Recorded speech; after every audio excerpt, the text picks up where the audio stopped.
Hello students, welcome to this video. आज के इस वीडियो में हम लोग क्लास सेकंड के पार्ट 5 पढ़ेंगे, जिसका नाम है चिड़िया और बंदर। ठीक है, पिछले क्लास में हमने चैप्टर 4 पढ़ा था ना। क्या नाम था चैप्टर 4 का? बाल गंगाधर तिलक। ठीक है, तो चलिए स्टार्ट करते हैं। आज का चैप्टर क्या है? वर्षा का मौसम था, बहुत तेज बारिश हो रही थी। चिड़िया अपने बच्चों के साथ घोंसले में बैठी वर्षा का आनंद ले रही थी। पास के पेड़ पर बैठा एक बंदर भीग रहा था। चिड़िया अपने बच्चों से बोली, ठीक है, बारिश का एक मौसम था और उस टाइम बहुत तेज बारिश हो रही थी। तो चिड़िया अपने बच्चों के साथ घोंसले में बैठकर बारिश देख रही थी, बारिश का आनंद ले रही थी। लेकिन उसी के जस्ट बगल में एक और पेड़ था, उस पे एक बंदर था, बैठ के भीग रहा था। ठीक है, चिड़िया अपने बच्चों से क्या बोलती है? बच्चों, बहुत तेज वर्षा हो रही है, तुम घोंसले से बाहर मत निकलना। बच्चे बोले, अम्मा देखो, ऊपर बंदर मामा भीग रहे हैं। ठीक है, चिड़िया क्या कहती है कि बच्चों, बाहर बहुत तेज बारिश हो रही है, तुम लोग बाहर मत निकलना। तो बच्चे क्या कहते हैं कि अम्मा देखो, ऊपर बंदर मामा भीग रहे हैं। ठीक है, सब लोग उस बंदर को देख रहे थे। फिर क्या होता है?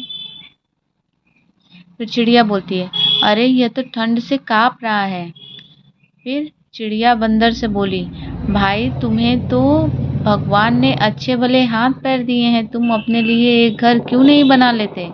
फिर वो चिड़िया क्या कहती है, उसे नहीं देखा जाता है, तो वो कहती है कि अरे ये तो भीग रहा है बंदर। फिर बंदर से बोलती है कि तुम्हारे पास तो हाथ पैर भी दिया है भगवान ने, हम लोग तो, मेरे पास तो एक चोंच ही रहता है, उसी से हम लोग अपना घर बना लेते हैं, तुम क्यों नहीं बना सकते? तुम्हारे पास भी तो हाथ पैर है। तो फिर क्या होता है? बंदर गुस्से से बोला, अरे इससे तुम्हें क्या लेना देना, मैं अपना घर बनाऊं या नहीं? फिर वो क्या बोलती है, वो बंदर जो रहता है वो गुस्से में आ जाता है और कहता है कि तुमको क्या मतलब, मैं घर बनाऊं चाहे ना बनाऊं? तो फिर दुष्ट मुझे उपदेश देती है, तुझे अभी ठीक करता हूँ। यह कहकर बंदर ने चिड़िया का घोंसला तोड़ दिया और गुस्से में आता है और कहता है कि ये दुष्ट चिड़िया मुझे उपदेश दे रही है, मुझे कह रही है घर बनाने के लिए। गुस्से में आता है और उसका घोंसला तोड़ देता है। चिड़िया बोली, बच्चों, आजकल भलाई का भी समय नहीं रहा, मूर्ख को कभी सलाह नहीं देनी चाहिए। ठीक है, तो फिर चिड़िया अपने बच्चों को एक सीख देती है, कहती है आजकल भलाई का ज़माना नहीं है, जो मूर्ख इंसान होते हैं उनको कभी उपदेश नहीं देना चाहिए। जो भी मूर्ख होते हैं वो जो काम करे उनको करने देना चाहिए, उनको कभी कोई सलाह नहीं देना चाहिए। ठीक है, तो इस कहानी से हमें यही शिक्षा मिलती है। ठीक है, अब इसके साथ ही हम लोग आज पढ़ेंगे चैप्टर 6, जिसका नाम है उठो लाल। उठो लाल, अब आंखें खोलो, पानी लाई हूँ मुंह धो लो, बीती रात कमल दल फूले, उनके ऊपर भंवरे झूले। ठीक है, इसका मतलब है कि ये एक औरत है जो अपने बच्चे को जगा रही है, उसको लाल कह के क्या कह रही है कि उठो लाल, अब आंखें खोलो। फिर वो कहती है कि पानी लाई हूँ मुंह धो लो, मतलब पानी लेके मुंह धो लो। रात बीत गई है, कमल दल फूले, मतलब कमल की जो कलियां हैं वो फूल गई हैं और उस पे भंवरे बैठ रहे हैं, सब लोग उठ गए हैं, तुम अभी तक सो रहे हो। चिड़िया चहक उठी पेड़ों पर, बहने लगी हवा अति सुंदर, नभ में न्यारी लाली छाई, धरती ने प्यारी छवि पाई।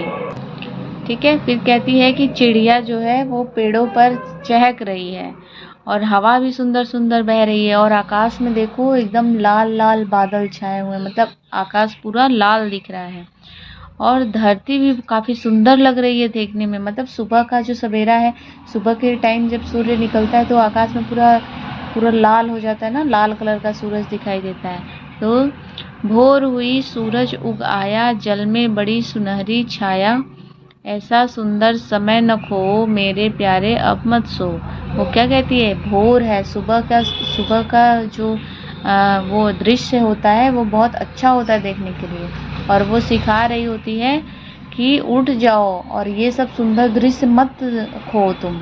उठ के ये सब देखो।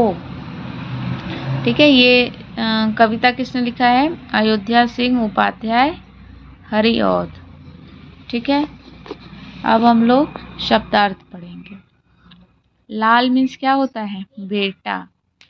कमल दल मतलब कमल की पंखुड़ियाँ। अति मतलब बहुत। नभ मतलब आकाश। न्यारी मतलब अनोखी। छवि मतलब सुंदरता या शोभा। भोर मतलब सवेरा। सुनहरी का अर्थ होता है सोने जैसे रंग का। ठीक है, कठिन शब्द। कमल दल, भंवरे, चिड़िया, धरती, सुनहरी, सुंदर। लिखित कार्य। प्रश्न 1, सही विकल्प पर सही का चिन्ह लगाइए। प्रश्न क, माँ अपने बेटे को क्या कहकर पुकार रही है? लाल, नन्हे या छोटे? लाल। ठीक है, तो ऑप्शन पहला सही। ख, पेड़ों पर कौन चहक उठी? तितलियां, चिड़िया या दोनों? तो दूसरा ऑप्शन सही, चिड़िया। ग, प्यारी छवि किसने पाई? जल ने, नभ ने, धरती ने? तो इसका उत्तर हो जाएगा धरती ने, क्योंकि धरती ने प्यारी छवि पाई। घ, जल में सूरज की छाया कैसी दिख रही है? काली, सुनहरी या लाल? सुनहरी दिख रही है। ठीक है, जल में पड़ी सुनहरी छाया। दी गई पंक्तियां पूर्ण कीजिए। उठो लाल, अब आंखें खोलो। पानी लाई हूँ, मुंह धो लो। फिर ख, ऐसा सुंदर समय न खो, मेरे प्यारे अब मत सो। प्रश्न 3, दिए गए प्रश्नों के उत्तर एक शब्द अथवा वाक्यांश में लिखिए। प्रश्न क, प्रस्तुत कविता में किस समय का वर्णन किया गया है? तो सुबह का ना, भोर का। सुबह या भोर, भोर भी लिख सकती हो। प्रश्न क, भंवरे कहाँ झूल रहे हैं? कमल दल पर। प्रश्न ग, नभ में कैसी लाली है? न्यारी लाली। प्रश्न घ, जल में किसकी छाया पड़ रही है? जल में किसकी छाया पड़ रही है? सूरज की। प्रश्न 4, दिए गए प्रश्नों के उत्तर लिखिए। ठीक है, प्रश्न क, माँ किसको उठा रही है और क्यों उठा रही है? ठीक है, तो इसका उत्तर है माँ अपने बेटे को उठा रही है क्योंकि सुबह हो गई है। प्रश्न 2, सुबह का दृश्य कैसा होता है? तो इसका उत्तर है सुबह का दृश्य बहुत सुंदर और मनमोहन होता है। प्रश्न ग, सुबह जल्दी उठने के क्या लाभ हैं? तो इसका उत्तर है सुबह जल्दी उठने से हमें सुबह के प्राकृतिक दृश्य के शुभ का लाभ होता है। ठीक है, मतलब प्राकृतिक जो दृश्य है वो देखने को मिलता है।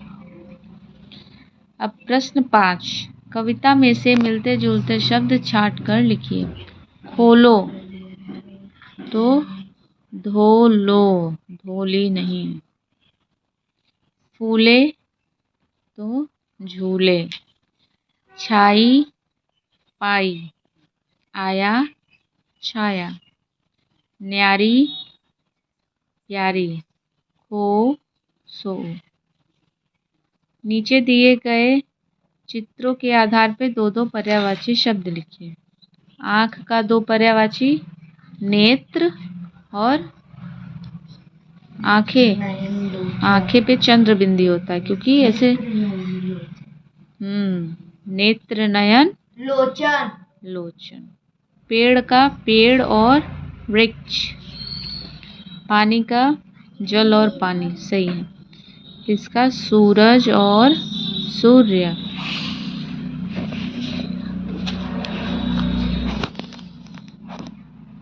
दिए गए शब्दों के उदाहरण के अनुसार लिखिए। गुड़ में वान मिला देंगे तो क्या हो जाएगा? गुणवान। धन में वान मिला देंगे तो धनवान। रूप में वान मिला देंगे तो रूपवान। गलत है, रूपवान, रूपवान। बलवान, बलवान। जान प्लस कार, जानकार। कला प्लस कार, कलाकार। सर प्लस कार, सरकार। सलाह प्लस कार, सलाहकार, सलाहकार। दिए गए पुल्लिंग और स्त्रीलिंग शब्दों के जोड़े बनाकर लिखिए। मामा, मामी, तो यहाँ पे क्या लिख देंगे? मामा, मामी। मोर का मोरनी, तो मोर, मोरनी। चूहा, चूहिया, चूहिया, तो यहाँ पे चूहा का चूहिया लिखना था। चलो यहाँ लिखो। बूढ़ा का बुढ़िया, तो बूढ़ा, बुढ़िया, बड़ा ऊ की मात्रा। ताऊ, ताई, तो ताऊ, ताई। ठीक है। आप सुबह उठकर क्या क्या कार्य करते हैं लिखिए। तो ये अपने शब्दों में लिखना होता है। ठीक है। आज के वीडियो में बस इतना ही। कल के वीडियो में हम लोग क्या पढ़ेंगे?